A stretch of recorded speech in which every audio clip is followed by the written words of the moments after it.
Okay, good day, everybody. Once again, we are talking about DevOps. This is our DevOps stream that's called Camp. Today we'll be looking at Git again, continuing from our last class, where we spoke about Git and some theories and understood some terminologies around Git. Today we would do some practicals around Git, but first we will look at some branching strategies that are used in various software development teams.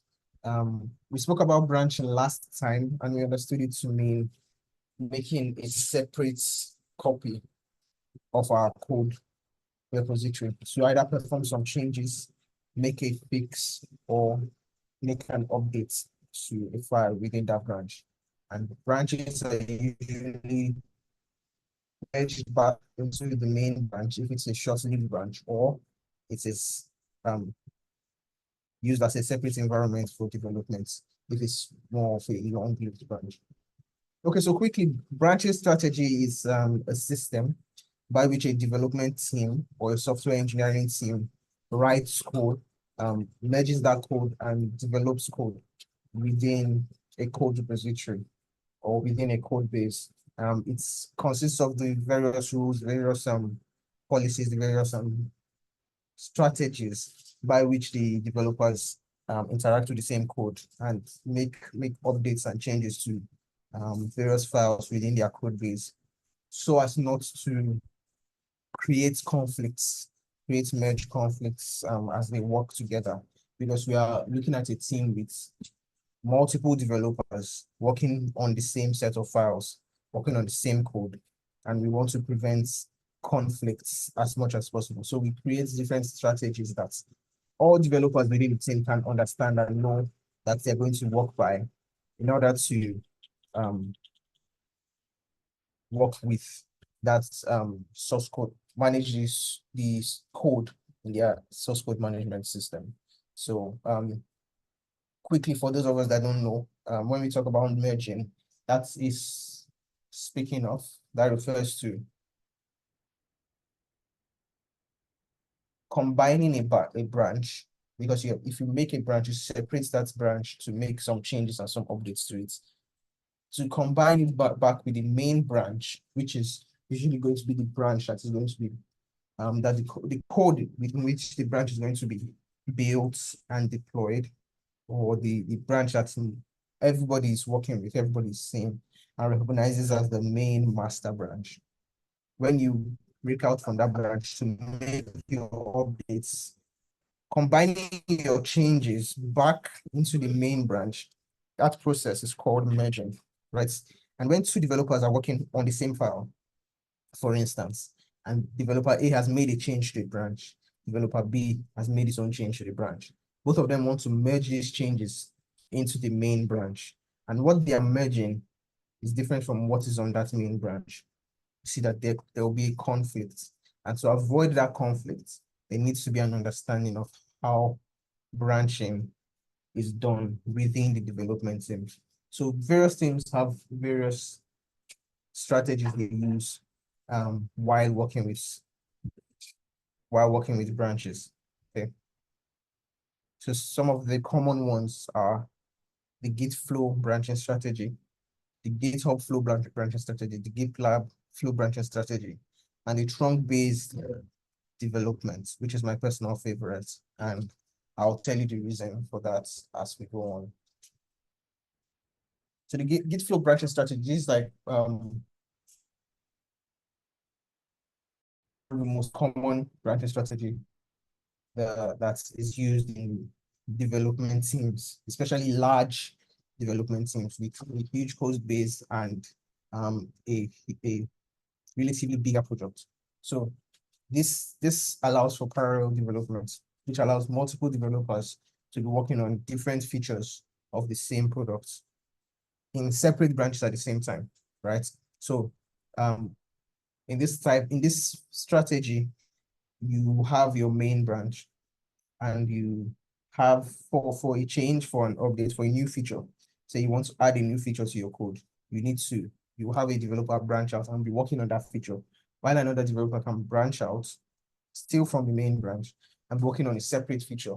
And these different developers can be working on their various features at the same time, which is called parallel development. And in this type of branching strategy, there are some different branches that are used here, which include the master branch, the development branch, the feature branch, which is the branch that we were talking about, where you break out of the main branch and work on your new features and additions to the code. You have a release branch, and then you have the hotfix branch.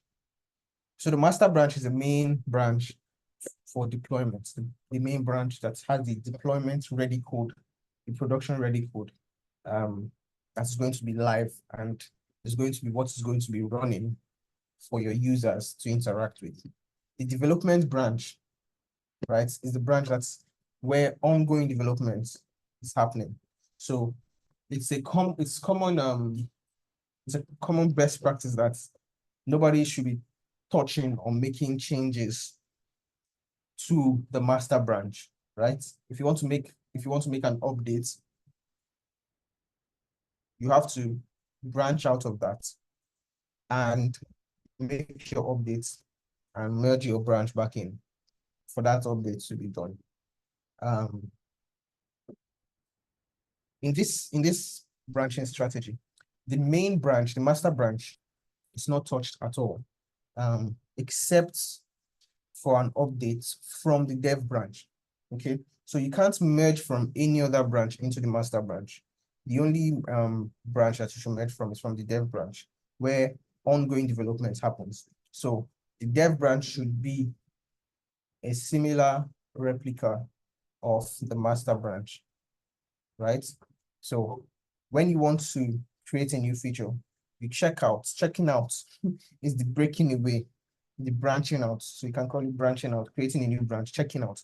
You check out of the dev branch, make your changes to create your new feature, add the new code, write the new code, and then you merge it back into the development branch, which will usually go into a development environment, right? It's separate from the production environment, where you can test the code and know how well it runs before merging it into your production branch that is now deployed to your production server.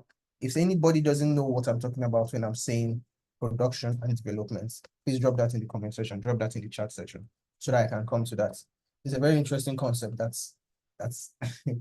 presents a lot of problems and a lot of chaos within your product. So if you don't know what that is, just let me know. Now, your release branch holds the code that is ready for deployments into your master branch. Say you have a new major updates, a major release, a new version coming up. You would work on those changes in your feature branch and merge it into the development branch, right? When the development branch is ready to be merged into the master branch for a new major update, a release branch is created for that. That release branch can now be tested, right? Can now be tested to see how well the code works there. Now, the release branch would usually be pointing to a staging environment or a QA environment where testing can be done on that code, right? And when we are sure that this code is ready to be released into production, it is now merged both into the master branch and the development branch so that the master branch can be deployed for the live users, and the development branch has the same code that is running on the master branch for further ongoing developments. Now, for a hotfix, you can have a product that is running well and an issue might arise. Maybe you find out later on that there is an issue, something is not working, this button is not working, this drop down is not showing the right thing. A hotfix can be opened to quickly fix an issue, to address a bug before it is merged back into the development branch or main branch. So you can see here that you have two long-lived branches, right? And 3 short-lived branches in this system, in this strategy. So the long-lived branches you have, which are your main branches, are the master branch and development branch. Every other branch would be deleted after you've merged it, right? When you create a new feature branch, you work on the feature and you're done creating that feature and you merge it back into one of your main branches, which is either development branch or the master branch. When you do that merge, you, following best practice, you are expected to delete that branch so that you have only two main branches. The reason for this is because we don't want many branches on our repository and somebody comes in and is asking, what is the branch that's I'm meant to be working with, right? Where is the code that is running on the server now that users are interacting with it? Where is it? Where is that code? Which branch is it in? We don't want those kind of questions. So we want a main branch, which is like the branch that you know that, okay, what I'm saying here is what the users are interacting with. So all other branches will be deleted apart from the main branches. And the main branches here are the master branch and the dev branch. All right. So moving on to our next branching strategy, we have the GitHub flow. This system is it's an easier, smaller version of or alternative to the Git flow that we just talked about. It's ideal for maybe when you're working on a personal project or you're working with a smaller team, maybe just a few developers are working on a particular thing, as opposed to the Git flow that is designed for much larger teams. So the main purpose, the main aim of this flow is to have a single branch and only branch out to develop new features and merge back in immediately, right? So this would consist mainly of just the master branch, right? Which will be holding your stable code, which will be holding your live code for that will be deployed into the production environments, and a feature branch, which will just be checked out of the main branch to work on a feature or to fix an issue and merge back into the main branch, right? Okay.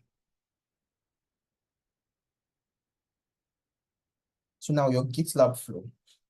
Um, you might notice that there is a flow for GitHub and there is a flow for GitLab, but it doesn't specifically mean that when you're working in this environment, you must use this one. It's just different flows that were designed by these different platforms, right? So this flow, this GitLab flow, is designed for GitLab users where you have a more robust alternative to what you have on the GitHub flow, right? But it's not as large as what you have in the Git flow. It's more designed for having protection around the master branch, making the master branch protected from various additions to that branch, and prioritizing continuous integration and continuous deployment, which we will talk on in a later class, right? So this branch has a master branch, which is which contains your production ready code, and it has feature branches, which work both for new features and to address bugs. And your release branch is also seen here, which is like your staging branch, your staging environment, which will contain code that is ready to be deployed, but needs some further testing. You need when you have a new release coming up, you have a new thing that you want to add to the development branch. You have a new update. You create the feature and then you merge that into the dev branch. And from the dev branch, you create a release branch that can be pointing to your staging environment for testing. And after that, you merge that to be part of your production ready code in the master branch. And finally, we have the trunk-based development, which maintains a single master branch, which is usually called your single source of truth. So at every point in time, the code running on your master branch is ready to be deployed into your production environment. Any other thing you want to do, you branch out into a new branch. There are no two branches, as you've seen in other strategies where you have a dev branch and a master branch, which will be the two long-lived branch. Here you have only one long-lived branch that is being deployed into production, right? Anything you want to do, you branch out to create it, to work on a new feature, right? You branch out from that main branch, work on the feature, and merge it back and delete that branch that you just worked on, right? So this encourages frequent changes, frequent smaller changes, right? So there's no need for a massive, oh, we have a new update, we need to create a release branch to do the testing and all of that. There's one branch that is always ready to be deployed, right? So anything you want to do, you quickly, it prioritizes things like creating new issues, creating a branch for that, working on the issue and merging back in quickly. Little changes, little updates, little features, little fixes, all are checked out of the main branch, worked on, completed, and merged back within a short period of time. This is what you usually use when you're working with you know, you're working in a sprint, you're working in an epic or what, or things like that. You want frequent changes, you want frequent smaller changes as quickly as possible. And that's why it's my personal favorite, because it encourages a single source of truth, and it encourages frequent smaller changes for continuous integration and delivery, right? Okay. So just for more understanding on that, we can look at the Git flow branching strategy to be something like this. Okay, you have your main branch and your dev branch. And after working on your dev branch, right, and you want to make a release for a new version, a new update, a new significant update, you create a release branch, test it, and merge it both into the main branch and the dev branch. So you have new code running there. Then every other branching out for features or for hotfixes is done from the dev branch and merged back into the dev branch here in this strategy.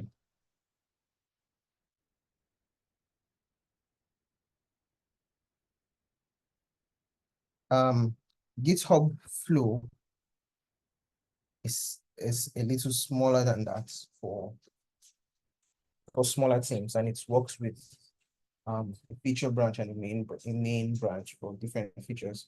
The GitLab flow includes a feature branch and also a release branch when new releases are about to be deployed. And then we have our trunk-based development that encourages some smaller releases, smaller changes, sometimes stuff. So any feature that is being worked on, branch out, make the change, test it. You have how this works is that the main branch will usually be protected, right? Any merge, any change that is going to be done into that main branch has to be approved through a PR process, has to be approved by people, has to be tested through a CI process before it is merged into that branch, right?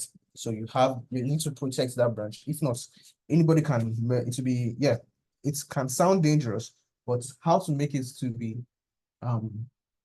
secure is to have this main branch protected. You have a CI process of merging into this branch, which includes your testing, QA testing that you want to do. You have that done before an update can be merged into this branch. You have approvals that need to take place before a merge can be done into this branch. Okay.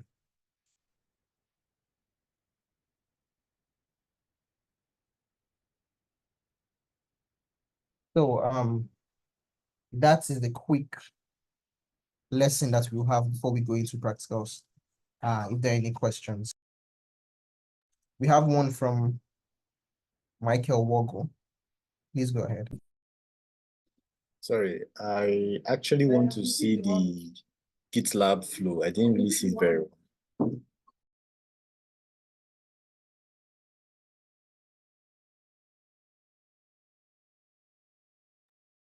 Okay. So the GitLab flow. Oh, okay, okay, that's fair enough. Okay. So another question.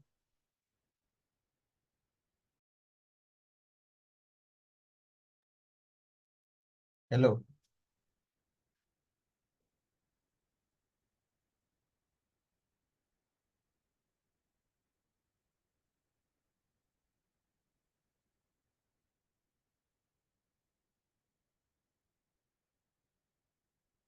Nobody is interested in the concept of environments, having different environments. Or we already know what that is. Okay, let me just explain it. So in when you're working in a product team, there are some practices that are known as best practices, right? Practices like around security, compliance, and things like that. One of these best practices, which really helps to avoid conflicts, is having different environments that you work with. Okay. If you have one environment, say maybe one server that your code is deployed to and that users work with, if there is any issue that occurs on that server, if there is any issue that occurs with the code deployed to that server, and that server goes down, your customers are immediately affected, right? The customers are immediately affected by it. So you want to create different environments. An environment that is your production environment, and you know that the only things going into this environment, when I say environment, I mean a server or a server that's code is being deployed to, that your users connect to interact with your product, right? You need a different server for developers to work on and deploy their code to see how it works, right? You will also need an environment that should be a replica of your environment that users interact with, right? This environment will be used to test the code before it goes into the production environment. The production environment is where the live users are, the server that they are connecting to, the server that they're using to see your code. And that needs the highest level of criticality when working with it, the highest level of security, the highest level of protection, right? And that's the concept of separated environments. It involves security, removing a single point of failure, right? So you don't want one place that's once they touch you there, you're down, right? So that's what the concept of environment is. And different branches can point to different environments for their deployments. Okay, so everybody's favorite parts. Okay, we have one more question. Okay, Michael. Yeah, so I wanted to ask, is continuous integration actually limited to one flow? Is this what? Limited to one flow, because I see that you mentioned it when it comes to, is it GitLab? Yeah. No, it's not. It's not limited to one flow. It's not. Again, that was just curious. Continuous integration. Are you there? This continuous integration refers to the process by which new code is automatically included into code that's already running, right? So every time you make an update to the code you already have, to your code base, you're integrating new code into it. Anytime you deploy that code, right? Anytime you build that code and deploy it to a server, that is your continuous deployment, okay? The process by which you're deploying that to the process by which you're moving to the from the integration to the deployment, which is like testing, straight testing, all of that is approvals, all of that. That is your delivery process, right? Continuous delivery. So now continuous integration, continuous delivery, and continuous deployments. Okay, CI/CD. We'll talk about that in a later class, but that is not peculiar to one branching strategy. It's used in all the strategies, right? Noted. All right. So for our hands-on, which I'm sure is everybody's best part.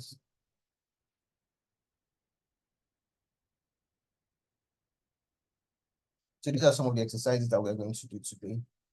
We are going to have everybody create a Git hub repository, right? You should all have your GitHub repositories by now. I think we touched on this in the previous class where we had everybody go to Git's hub account and create a repository for themselves. Then we will go on to connecting that to our local repository so that we can push code and get code and authenticate into our repositories using SSH. That's just involve creating a key on our local system and putting that key on GitHub, right? Cloning a repository, adding a README file, and so we work on the first part, and then the next part will be to move what we have in all the things that we have worked on so far into our Git repository. All right. So we begin.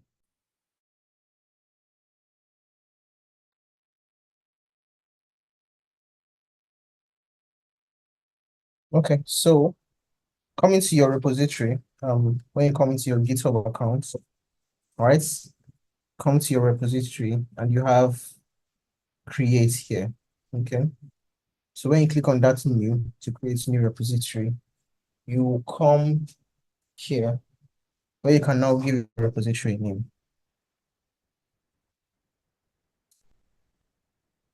Okay. You can pick the random name here, or you can just name it by yourself.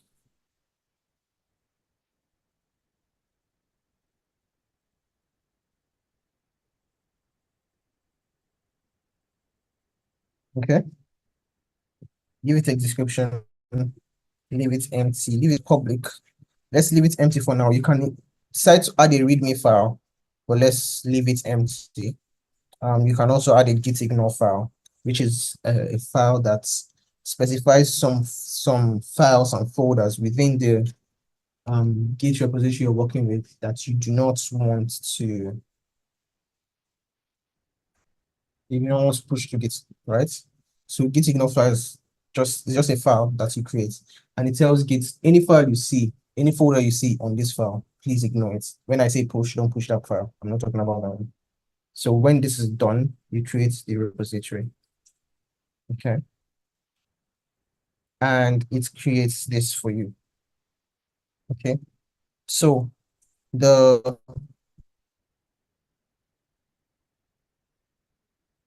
first thing that you would see are some steps to create a local repository. That is to create a repository on your local machine, right? So it just simply involves creating a folder on your local repository and running these commands. Okay. All right. Um,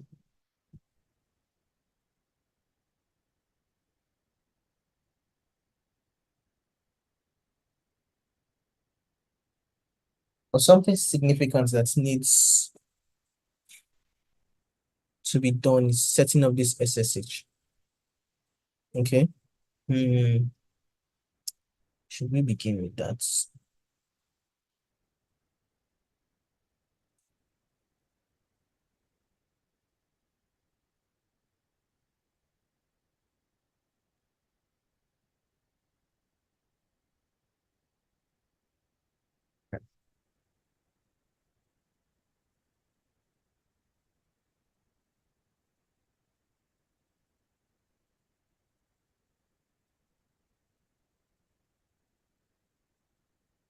Okay, so in my terminal here,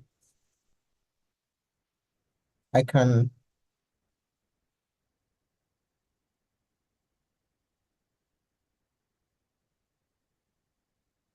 want to have the ability to easily work with SSH and push to my local repository and pull from it, right?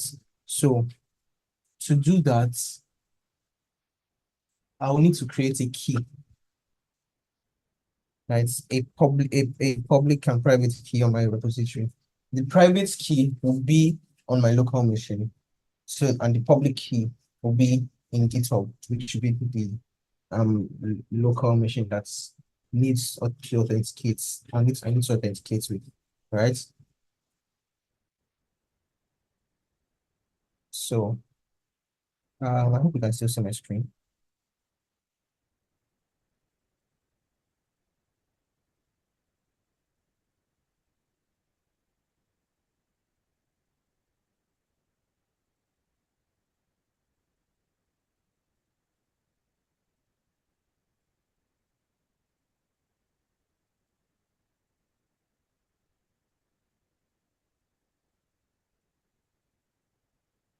I don't want to expose any keys that I'm working with.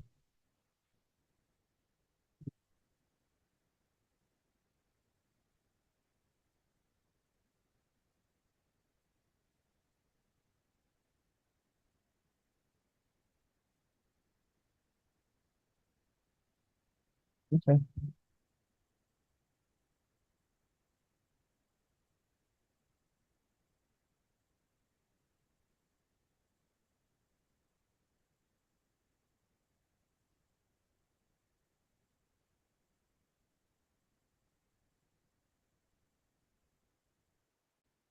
Okay.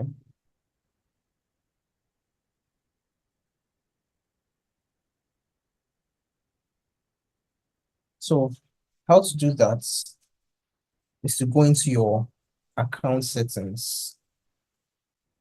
Okay. Is anybody following me on this? Hello.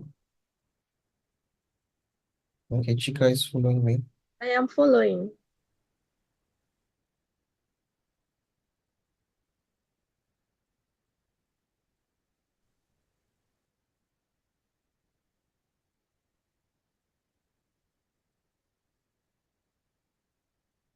Come to settings here. And coming to settings, you would see SSH and GPG keys.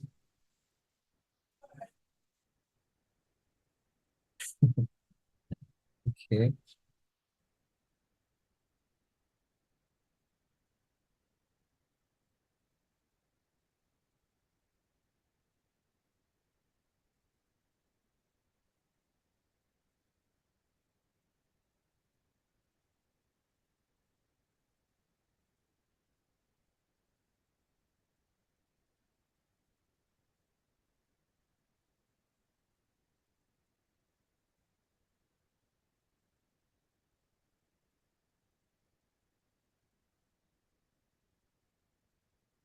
Okay, so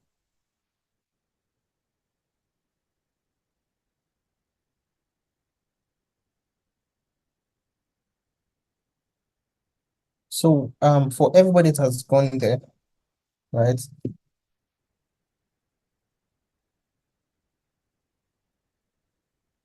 To set that up, you will see something like add key. Is anyone seeing that? So your screen is not showing. Yeah, screen is not visible. But can you see add new key?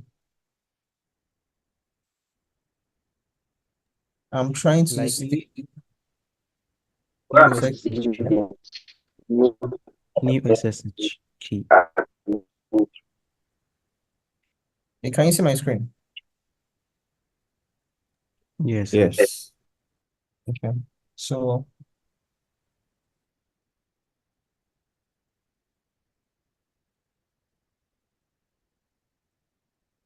I'm going to delete all these keys. Right.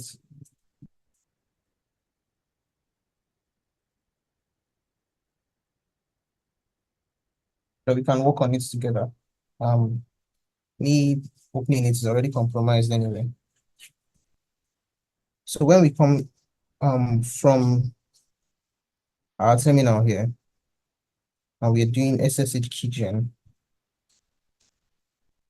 right? The SSH keygen is your way of generating an SSH key. Let me see where I am right now. Okay, I'm in my roots repository. I'm on my terminal now. I hope you're all here. I'm on my terminal. Let's nobody get confused. So I'm switching between screens. I'm on my terminal right now. Can we see my terminal? Yes, we can. Okay, so we're going to do SSH keygen. SSH keygen, we're generating an SSH key.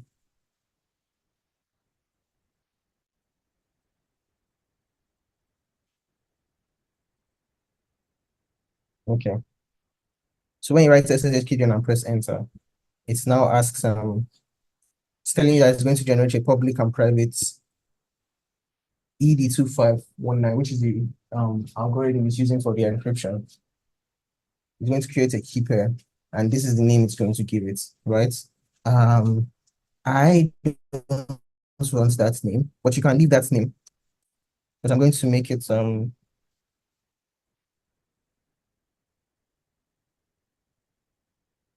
this is what I just decided to name mine. 25519. All right. When I do that and I press enter, it asks for a passphrase. I'm not going to put a passphrase. You can put one if you want to, but I'm not going to put one on mine. So I'm going to leave that key without a passphrase. That is a password, and press enter again. Search for the passphrase again. Right now, the passphrase I'm leaving that is an empty string. So it asks for me to confirm password, and I'm going to press enter again. And then it creates my key. It creates my key in this location right here, which is my home directory /.ssh / the key name. So you see it has created two keys, right? It has created two things. Your identification has received at this, and the public key is also there, right? So it has created two keys, this key and this other key, right? That is the private key and the public key, which has .sub. Remember, I said once in one of our previous classes that whenever you have a folder with a dot in front of it, that folder is hidden. So if I go to, oh my goodness, working on my,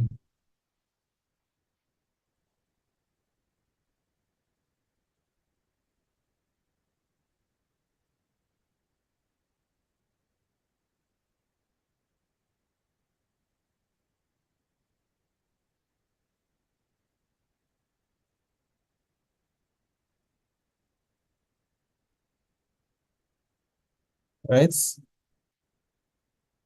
/ my name. And if I list that out, you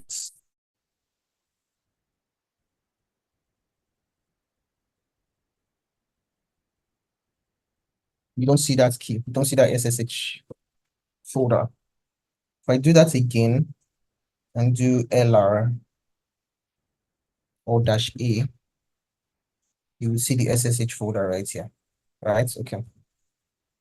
So in that SSH folder, that's where you will have the public and private key.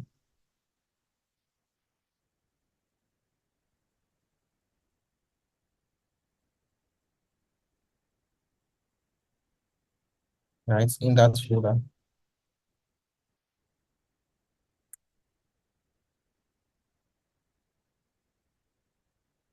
Okay. And that would be this GitHub. This is the private key, and this is my public key. Okay. So I have my private key on my local system here. What I'm going to do now is to copy my public key into whatever server I want to authenticate to, right? And when I have that set up, SSH, that server, whatever server has that public key on it, I'll be able to connect to that server, and that server will be able to connect to me. So I'm going to come here, back to keys, and I'm going to add new key. And I'm going to title this KCGH key. Right?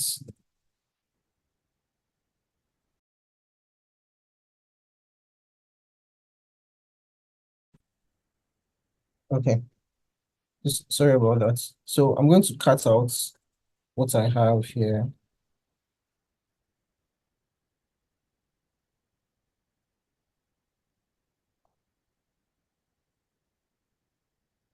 Right? This file, but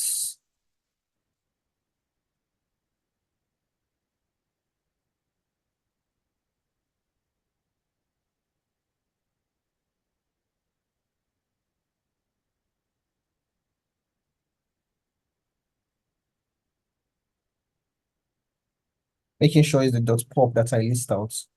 And when I list that out, I get this key, copy this key, and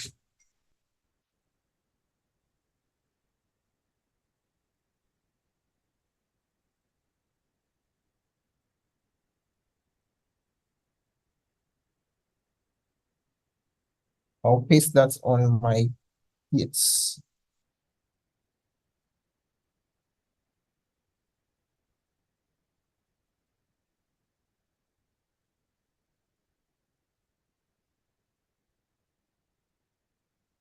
Paste that here, right? And I add this key, and just like that, I'm able to connect.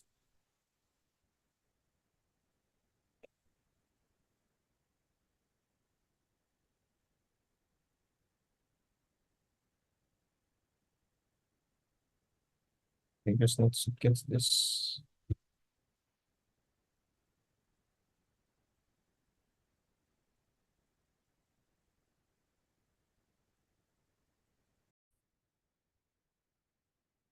Okay, hello guys.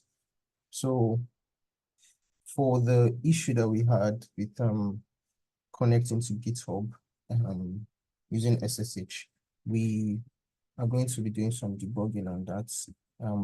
We are still working with our GitHub key, which we saved in this folder in our root user.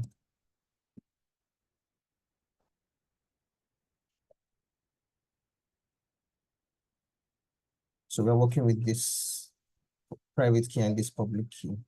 And we are going to, first of all, try to add this onto our GitHub. Add the public key to the GitHub, and when it tries to connect via SSH, it gets this private key for the authentication. Okay, so to cut that out,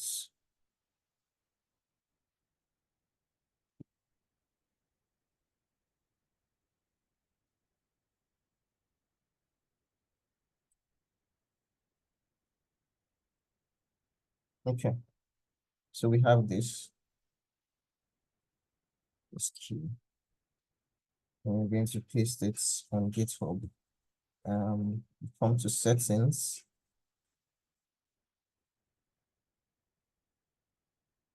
And we go to SSH and keys, and we add a new key. We're going to name it, give it a name, and paste this in here.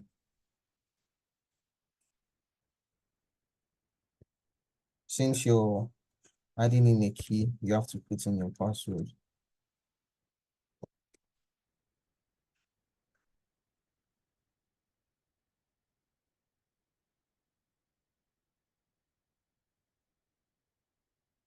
Okay, and the key has been added in.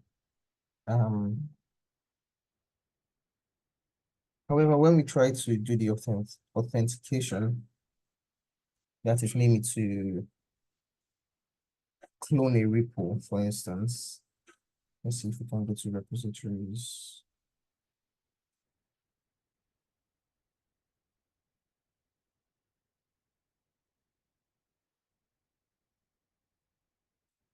we try to clone this using SSH, we encounter an issue here, right?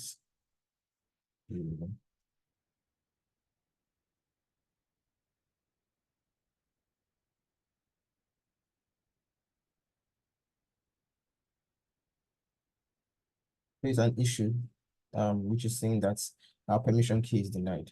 Okay, so to test that using SSH, let's try to test the SSH connection to github.com. I see it's being denied. If we make it more verbose so that we can see it in details. Okay, you see here that it starts by establishing a connection for 22, and it lists out some default identity files that it to check for the private key, which include IDRSA, IDRSA sets, ED.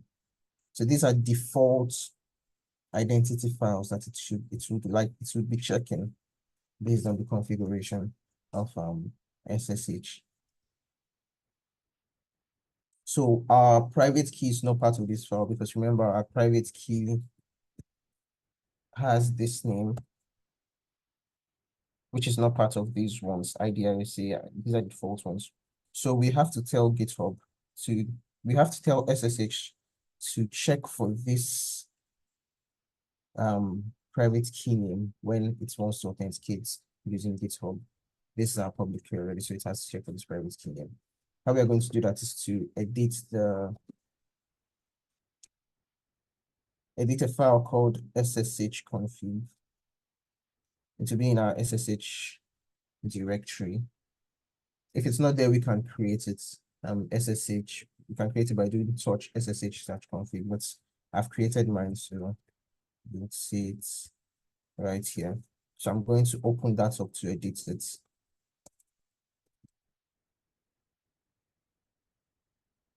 Okay.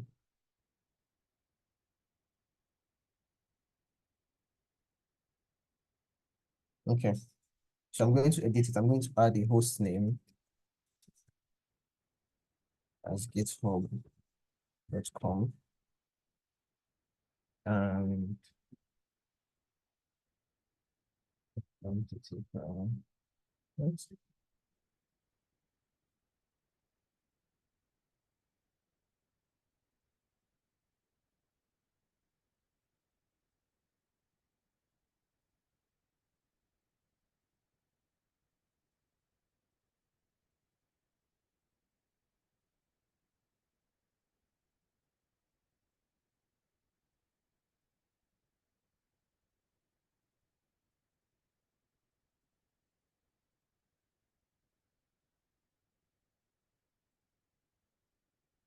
Going to put in the identity file as my location, GitHub ED.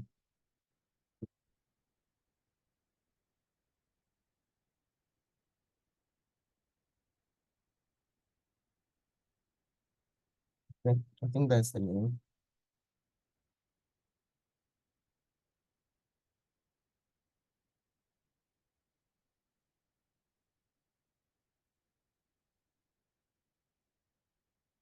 Two 5519. So that's the name of our private key. And we are going to add one more line which says add key to agent.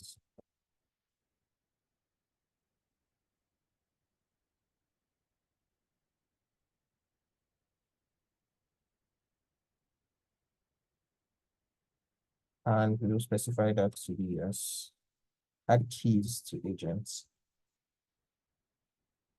And value of that will be yes. So what this does is it sets the username as github.com. So whenever authentication is coming from github.com, it points the identity file to this location.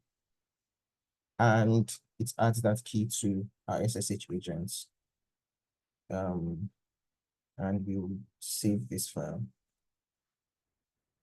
Okay, if we check for SSH agents,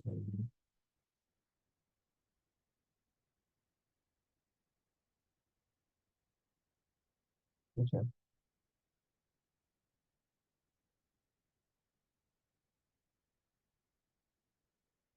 So if we test this again, if we test this connection again with GitHub, connection to github.com.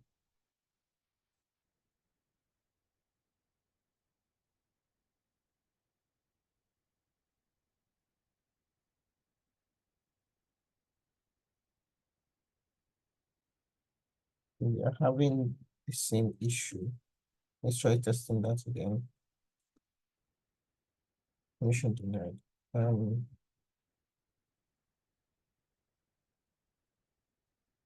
Okay, let's change this to host, not host name. Save that file.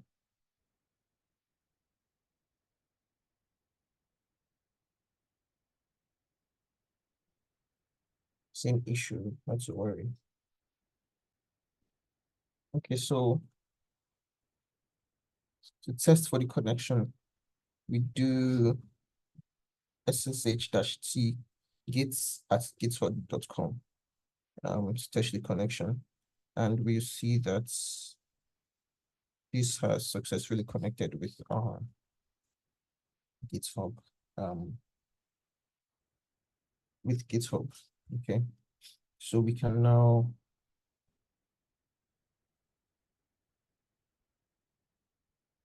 initialize this as a GitHub repository.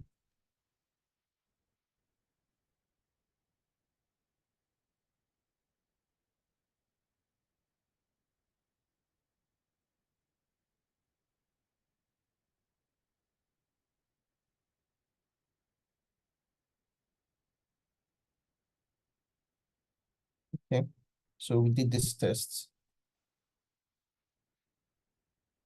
with git at github.com, ssh.c, with git at github.com, and we saw that it was successful. Then we initialize our Git repository as a Git repository using Git init, which then creates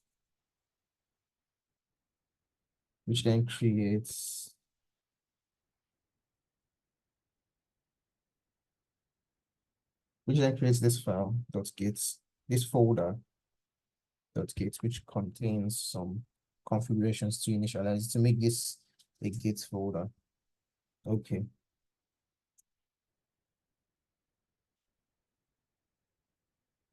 We are now going to create a repo, a different repo for this here. We're going to call it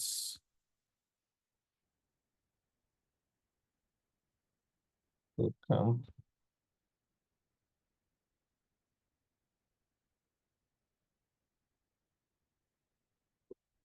.04 repo, right? It's going to be public, and we create repo.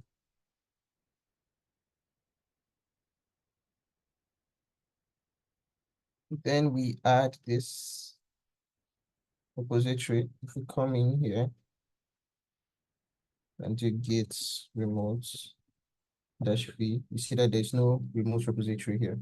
So we're going to do git remote, add, name it origin, and put in the URL for it, which has git at github.com, which we've earlier authenticated and with our keys, and it was successful. So we add this repo, and we can check it to see that for the fetch and the push, we have this repository. All right, so it's an empty repository. We are going to create the git status. Let's see. Okay, so we have all these files now, and nothing is being tracked. So we're going to add all of this.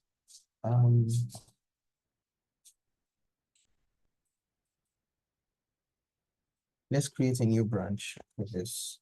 We're going to check out to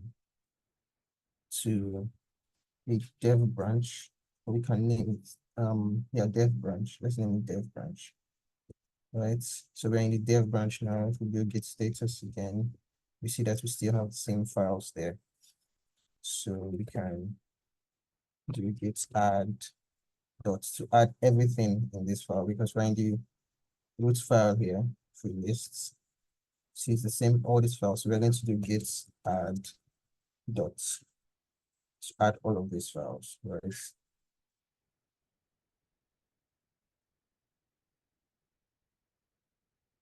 And we do git status again. And you see that all the files are now being staged, right?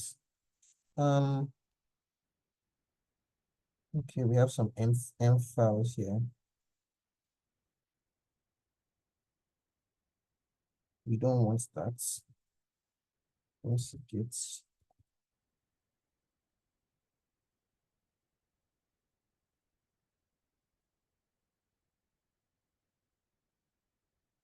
okay. So I just did a reset on that to unstage them, because I don't want it pushing some of the things here, which might be a bit too large.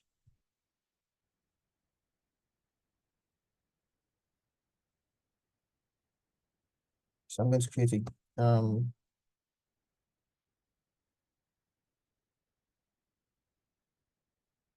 going to create a git ignore file, right? So that I'll have to ignore some files so that it doesn't push them.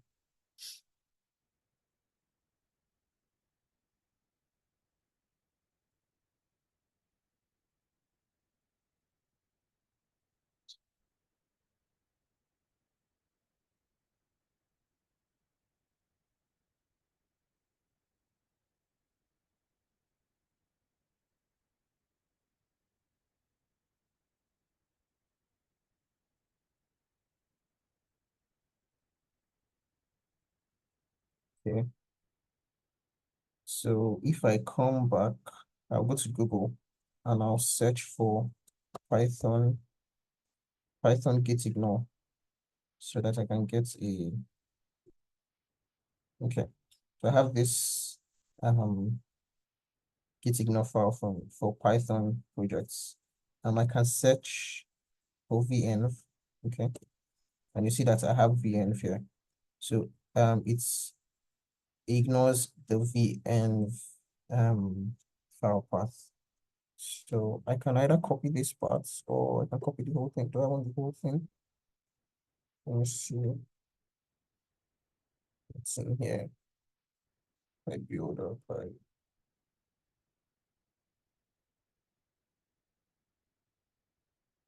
Let me copy these parts.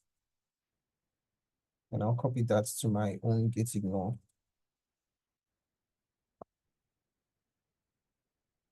Paste that in here. Okay. I'm going to save that. Let's see where I have.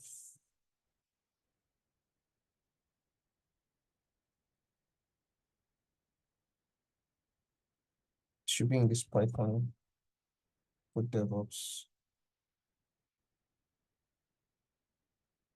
For KCF.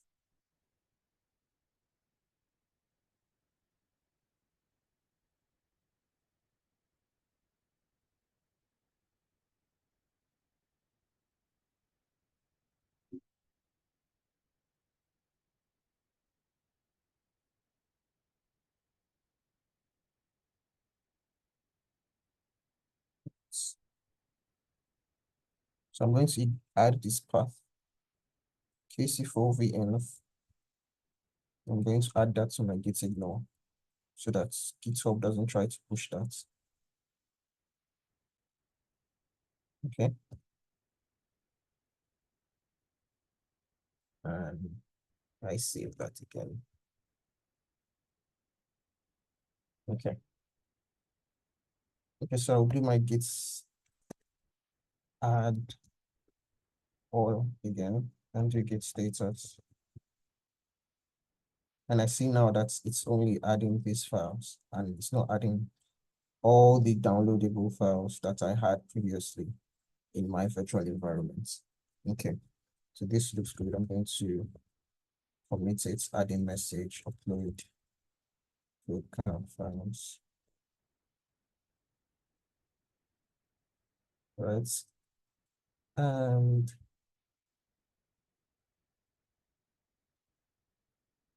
that is telling me that there are 68 file changes that I'm going to be pushing in this upload. If I do git push origin to the dev branch there, and I try to push, let's see if our connection works.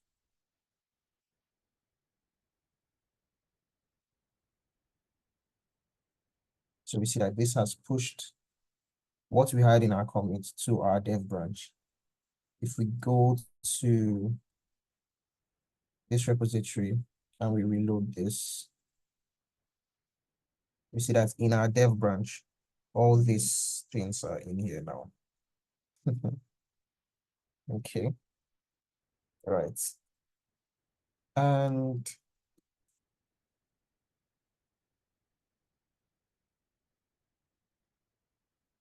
I would like to create a main branch. Let me do that. Git push.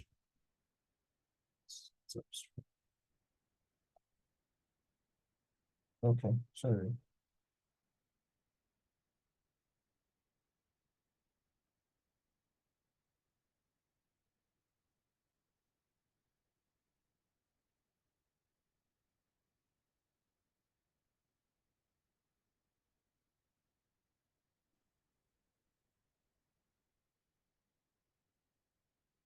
Oh wow, I don't have a main branch.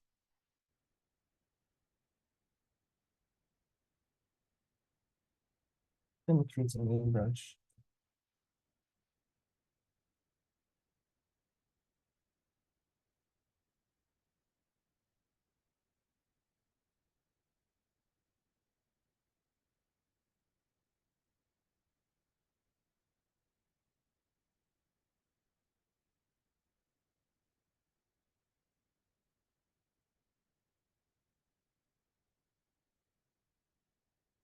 Okay.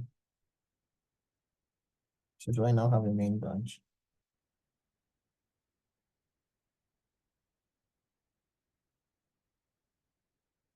Okay.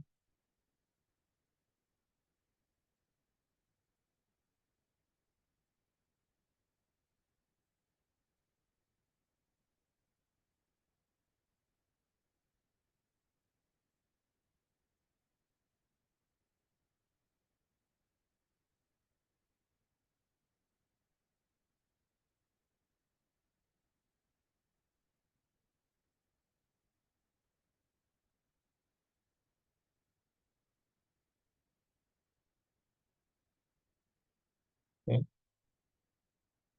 So I would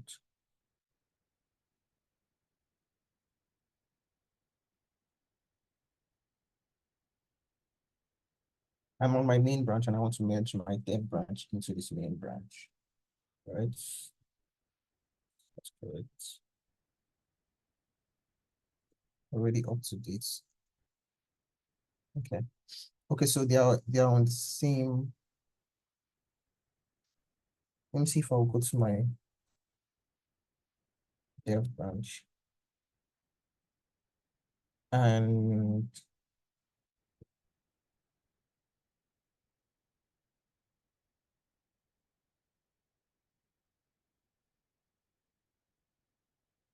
create a README here. Okay. I'm going to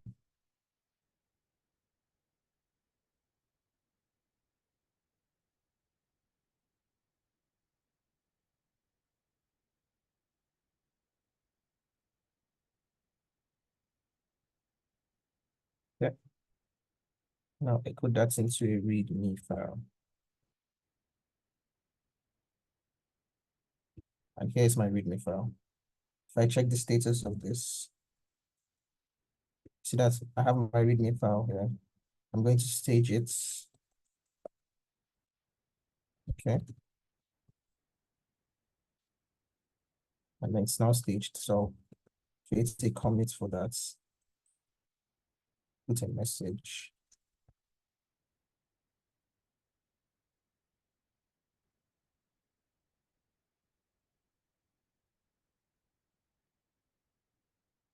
Pushing that into my dev branch.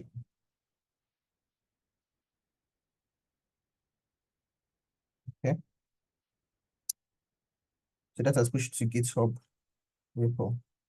And I will now go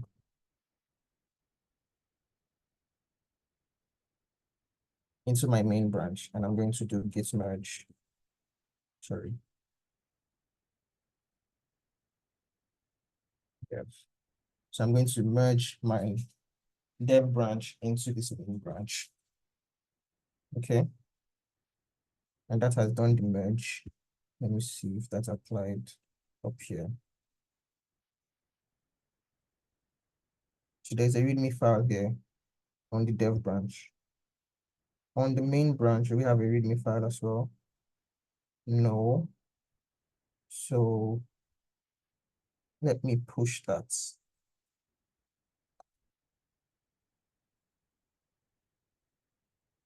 Going to close the comments.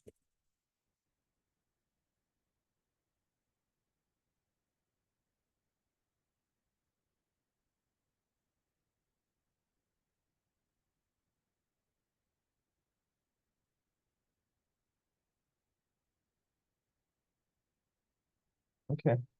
So on my main branch, I now have the merge that came in from dev. So this branch is up to date with dev. I will now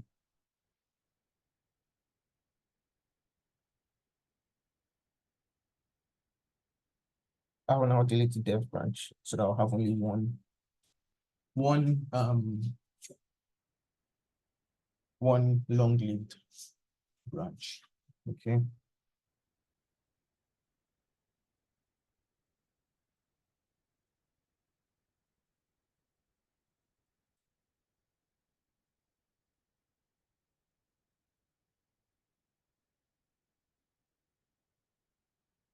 Hit -D. Let me see.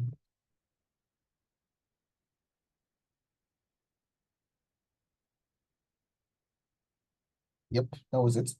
Git branch -D dev. And if I look for my Git branch, or I see that I've deleted my dev branch. Let me just delete this other two mistakes here. No. So I've deleted those other two branches. And I can see here that, okay. So let me try. I can either push this change or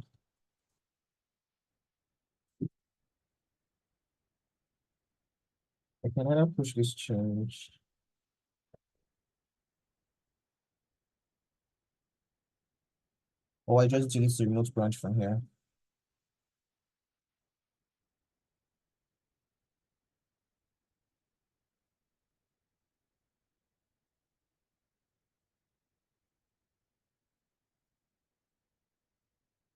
Okay, I still have my remote dev branch here. So I'm going to do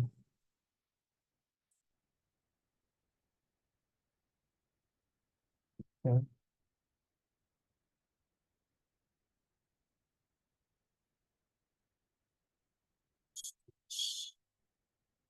Copy that and we'll do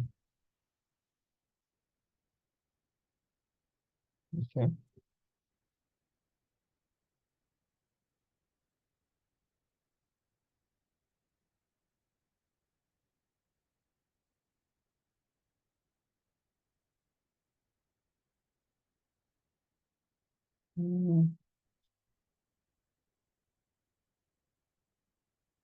I think I'll just use the UI. I'll just use the UI to delete that.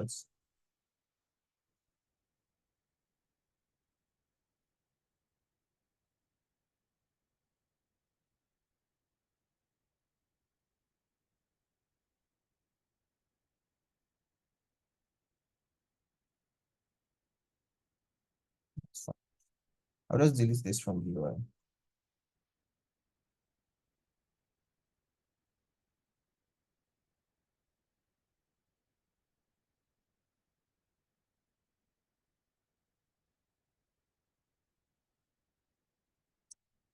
Oh,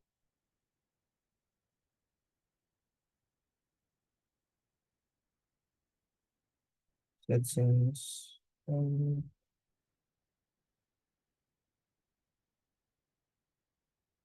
I don't want my dev branch to be my default.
Just for best practice.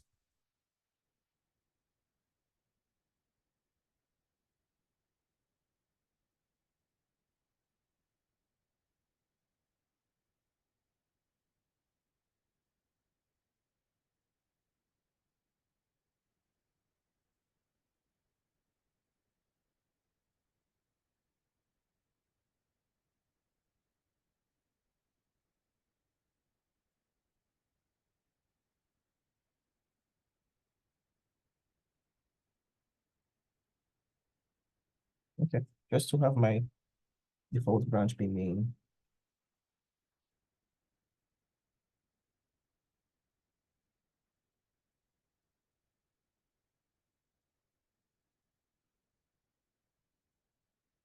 Okay, so that is pushing, pulling, and setting up an SSH connection with Git. Thank you so much for listening. And goodbye.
I created.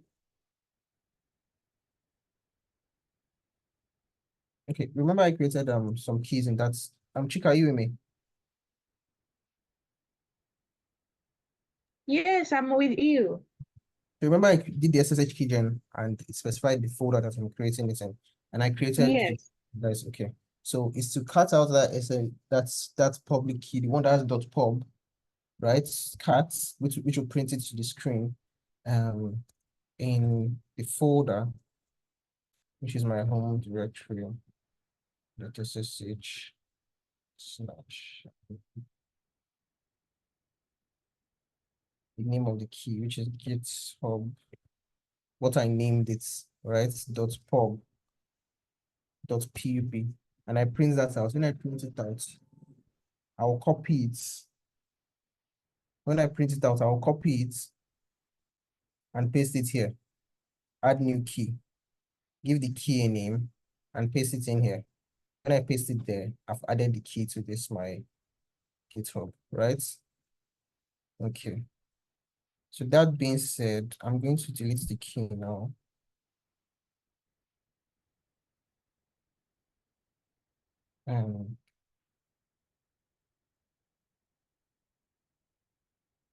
Okay. So since I have that connected, we'll go back to this repo, right? And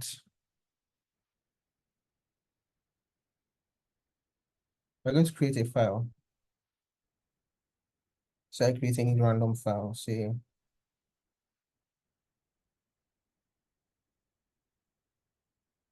let me name it random repo.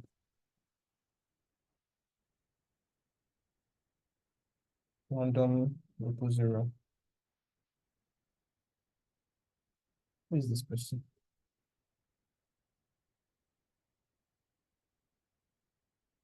Okay. And if I go into that and I do git in it, this will initialize this repository as a git repo, right? So it will have, let me show you.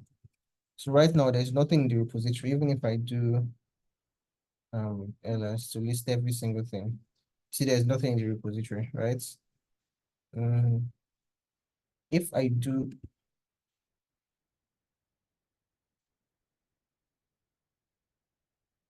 git init, right? It shows initialized empty repo, empty git repository in this folder. And if I list everything out again, you see now I now have this .git folder created, which will have my git configurations, right? So I have my git configurations and some other things that help me to communicate with my remote git repository.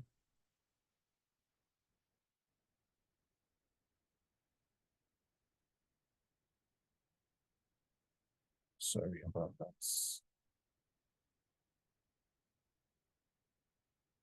Okay. So there is a question from Michael. Yes. Okay, Michael, yeah. Sorry, I Uh, wanted to ask, mhm. which key are you putting into the, which SSH key are you using? Is it the public one or the secret one? The public one. Okay.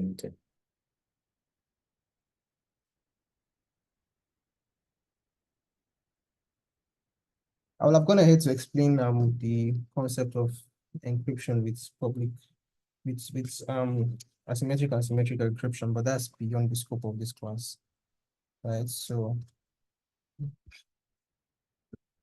okay, so I've initialized this repository as a Git repository now, and there's nothing in it, just like there's nothing in this file, right?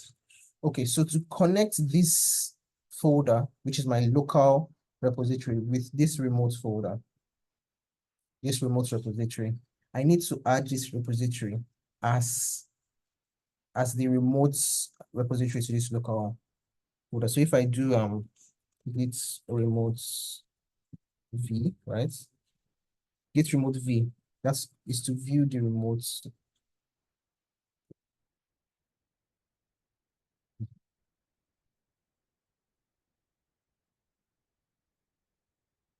Okay, so some of the git remote commands, git remote is like how you specify the remote repository. Some of the remote commands you can use git remote verbose, right? Which will show, or git remote show, which will show you the remote repository that is connected to this repository now. So if we do git remote show, we see that there is no repository connected with this one. So this is just a local repository. It's initialized to Git, but it is not connected to any remote repository. What we're going to do is to do git remotes and add, right? So git remotes add would use that to add a remote repository. We will give it a name. It's common to name your repository, your remote repository origin, or you can name it anything you want, right? I'm naming mine origin as it's just common, the common name that people use. So git remote add origin will be the name I'm giving it, and then the URL, which will be this URL right here. Okay. All right.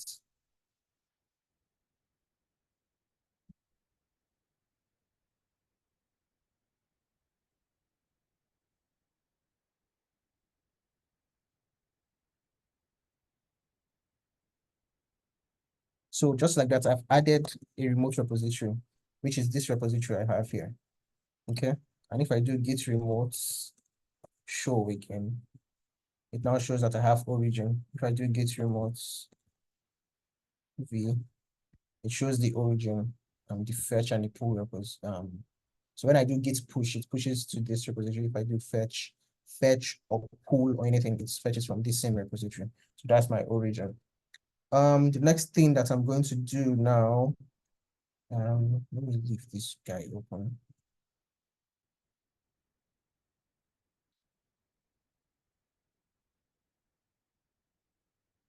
Okay. So if we remember what we have here, remember that we said we are going to create a repository, connects to it using SSH key. Then we want to clone the repository we have up there. Let me see.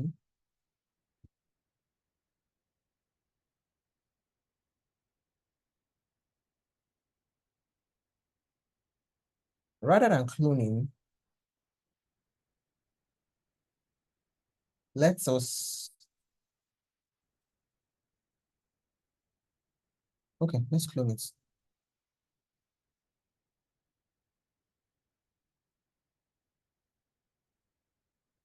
And so we do git clone.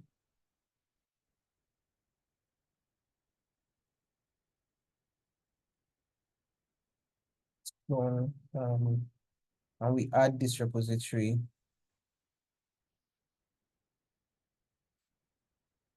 And this will basically just create a replica of that repository within this repository that we are in now.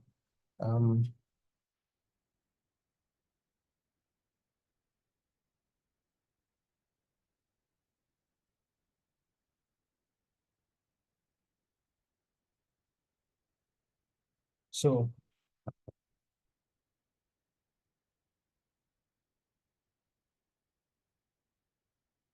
it's trying to authenticate now.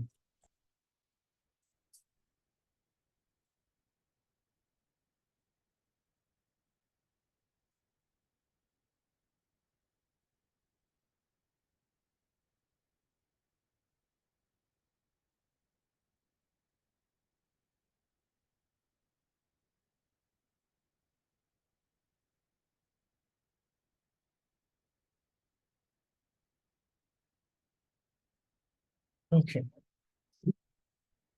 So I'll have to add that back.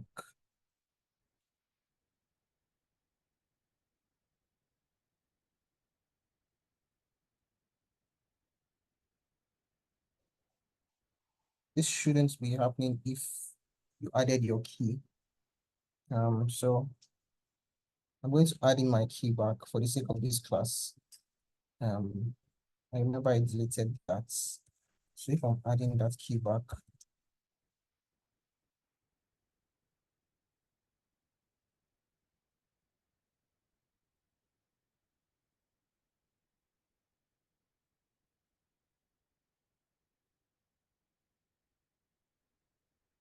okay.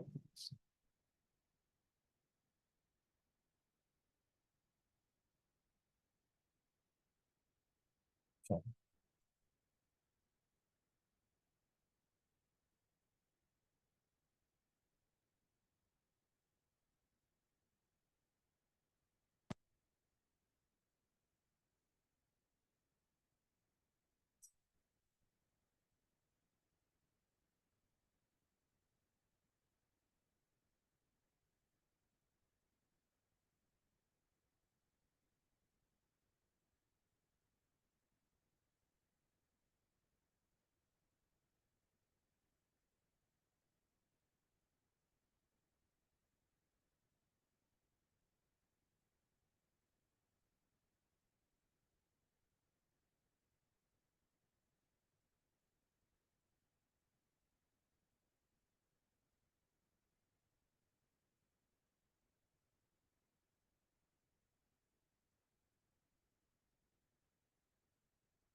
Okay, so I've added the key back.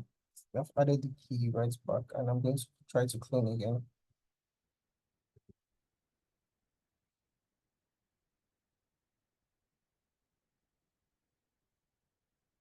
Yeah, cloning the before.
Still feeling.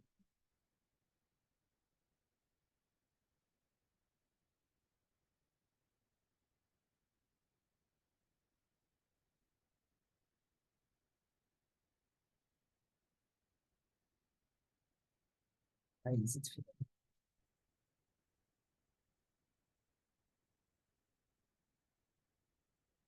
Someone experiencing this issue here? I think all of us will be here.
Seems not to be seeing my key.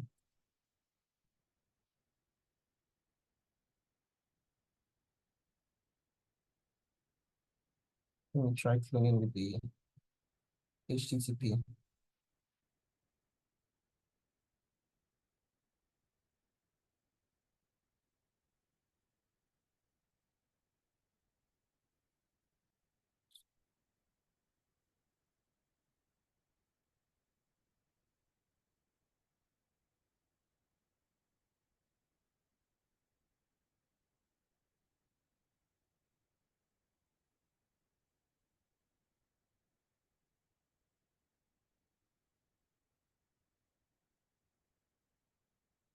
I'm having an authentication problem here with SSH. It's cloning with the HTTP link, but not with the GitHub link, right? Um,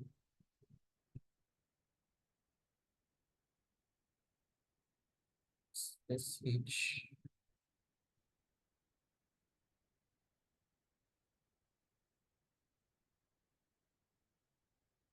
Yeah, I'm going to work on this error and show the problem. Is there anybody else that saw this kind of error with the authentication? Anybody else?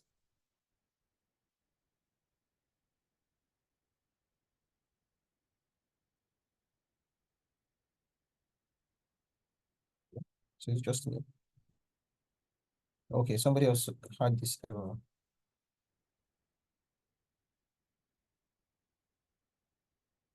Okay, so let's work with the HTTP URL there.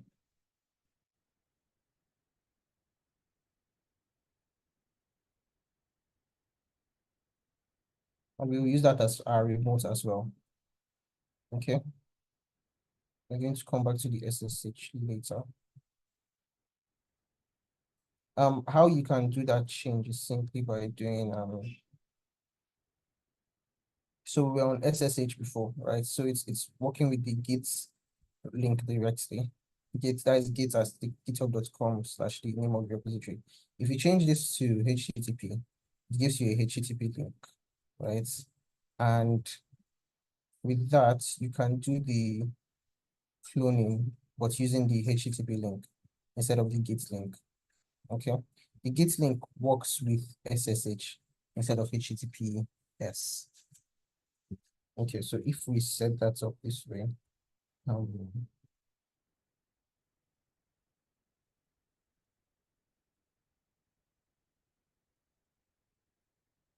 and remove this folder that I just cloned.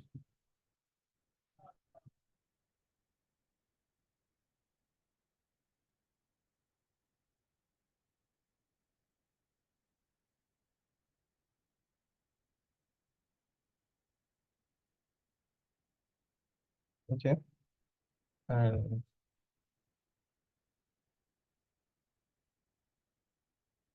so we will create a README folder, which is just a simple folder, a simple folder that you can use to just get some information on the repository.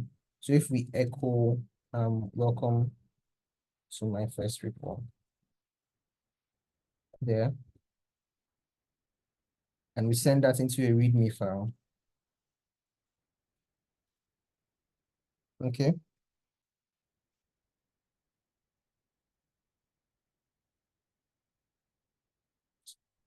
Or you can just do the nano, and so this creates the file and writes welcome to my repo into it.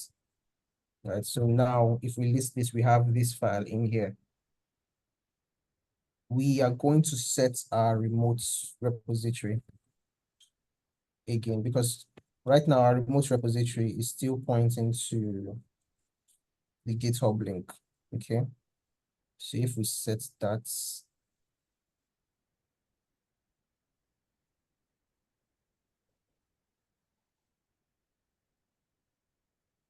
okay, we'll remove what we have right now. Git remote remove origin.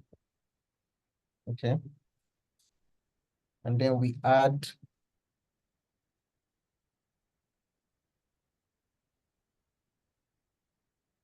the HTTP URL and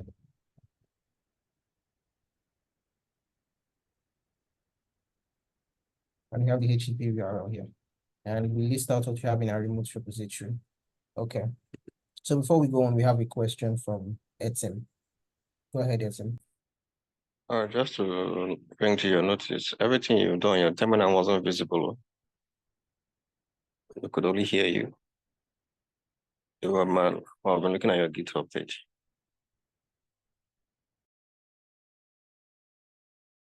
Okay, thank you. Thank you for that. So I still have this up.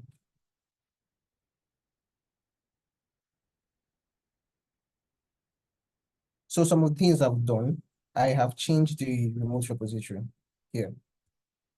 All right.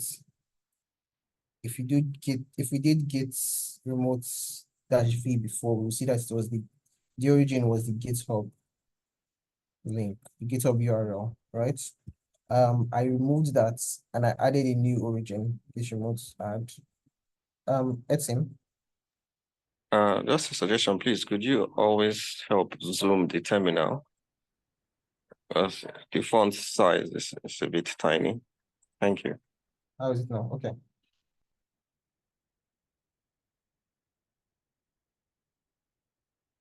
Okay, so I add a new repository, which is the HTTP link. And I've added a new file here, which is the README file. And what's in the README file is just welcome to my first repo, right?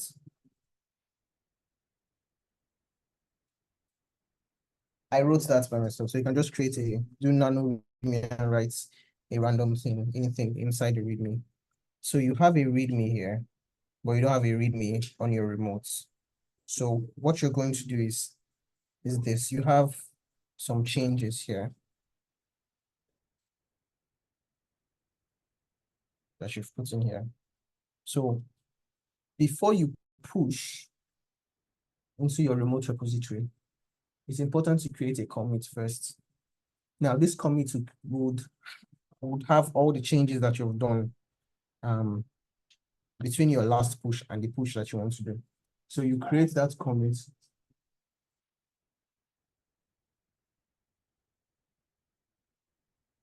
And put a message there, right, about what the change you're doing is about. So I'll put first commit added README.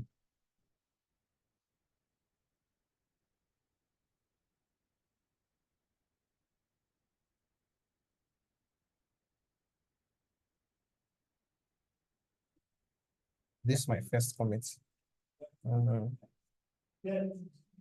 the commit does. So what the commit does is this. If you check Git status, you'll see that you have in your repository now, you have some untracked files. These untracked files, Git is not recording these files, right? So if I go do a Git push, the Git push pushes things that you have committed, pushes things that are files that are being tracked by Git and have been staged. So when you commit, you stage a change, you put a stage up and say that this set of changes is what I would like to push into my remote repository. So right now, I don't have anything ready, any commits ready for pushing. I just have a change that I've done. So I need to add this file to be staged and create a commit for it. So if I do git add and write the file name, which is readme, okay, it now stages this file. And I can do git status again to see what has changed. So now you see that this file is being tracked and it's saying changes to commits. So I can now create a commit and the commits would be holding this change. Okay. So if I create a commit, put a message, first commit.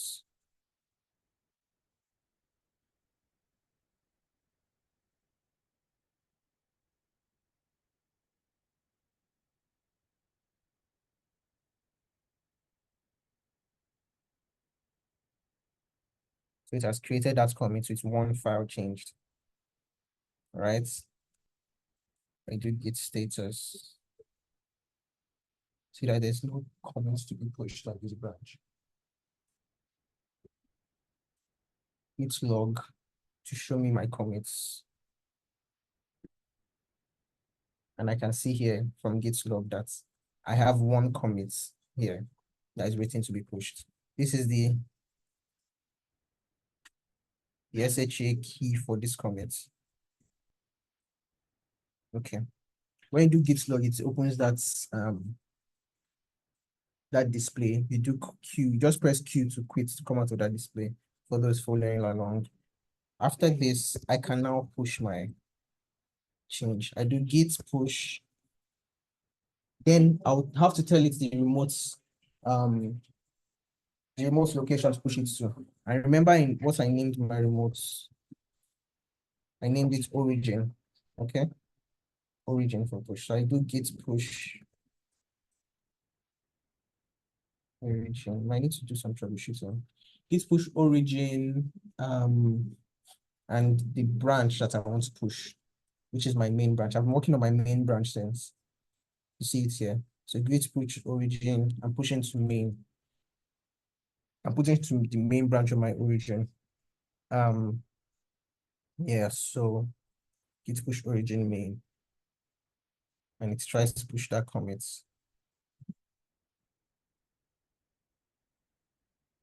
Okay. So this is the thing about using the HTTP URL. I would have to put in I'll have to put in my username and password every time. So avoiding that was why we were trying to set up the SSH, which will debug soon.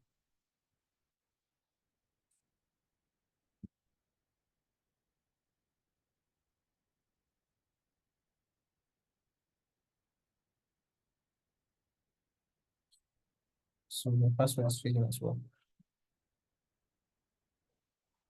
Okay.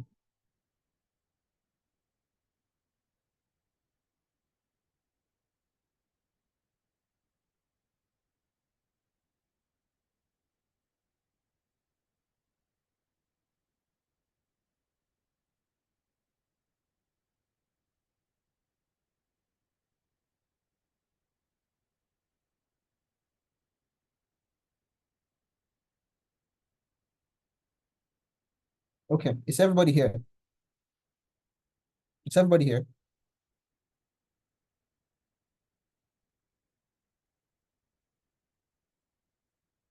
Is everybody I here? am I am here. Oh. Okay. So we can try to Have set you up. tried using token if you don't want to be using password? Yes, that's what we are trying to set up with SSH. Okay. Yeah. We can go quickly into debugging that. Okay, so let's try and debug that error, right? And see what's caused that.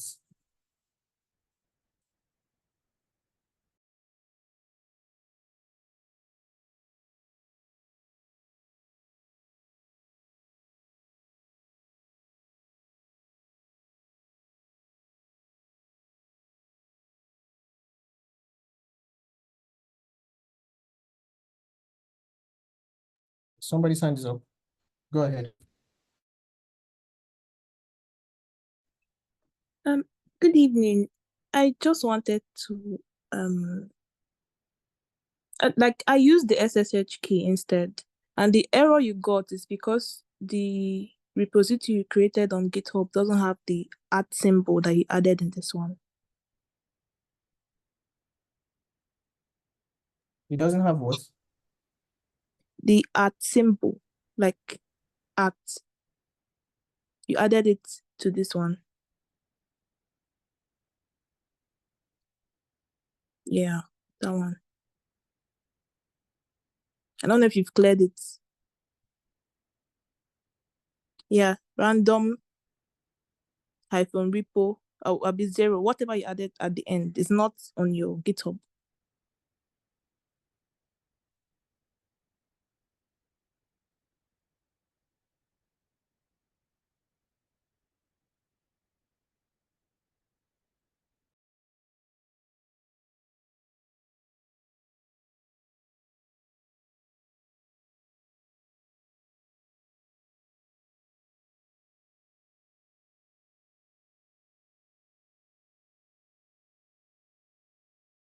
Yeah, sorry. Do you mean the zero? I was talking about.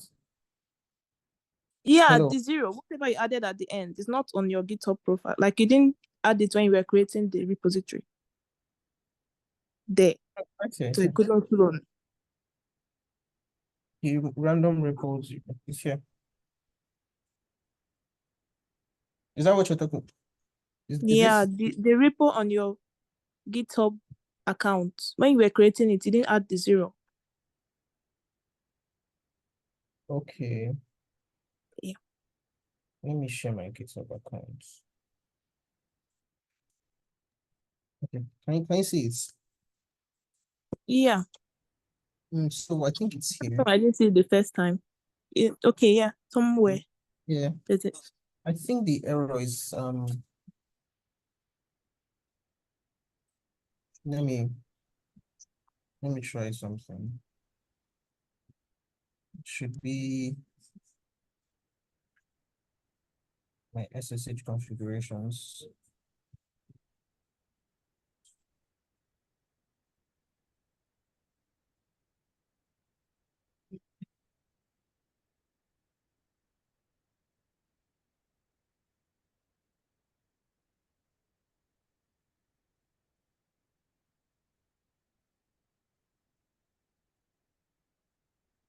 There should be a place where SSH looks to know.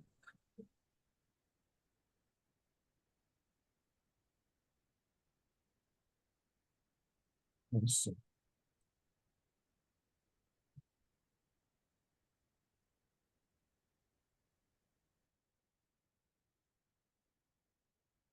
Right. I can't be sharing this. Just I need to check the configurations right here in this file. Okay. So that's what I'm going to be doing. And I don't want to share that for security reasons. So That's fine. okay.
Hmm.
Hmm.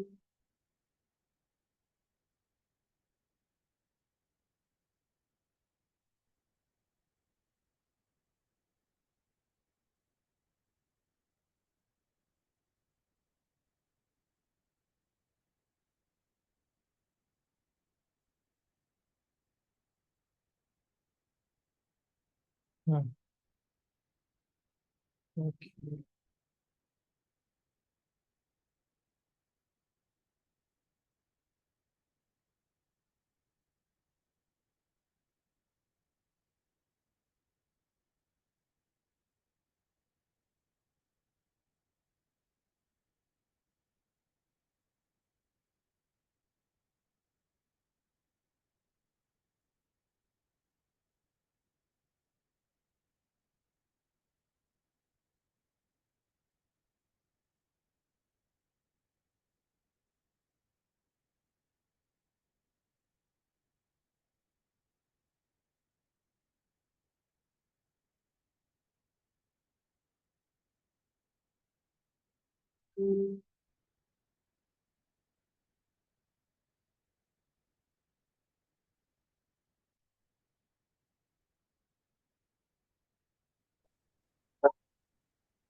Yeah.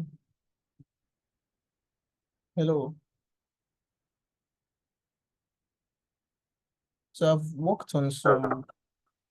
Are we still here? So I've worked on some configurations here. But I'm still getting the same error. I'm still getting the same error. So what we can do, I can try to find out this issue on my own end and drop a solution to it. This is an unusual error that happens sometimes. Okay,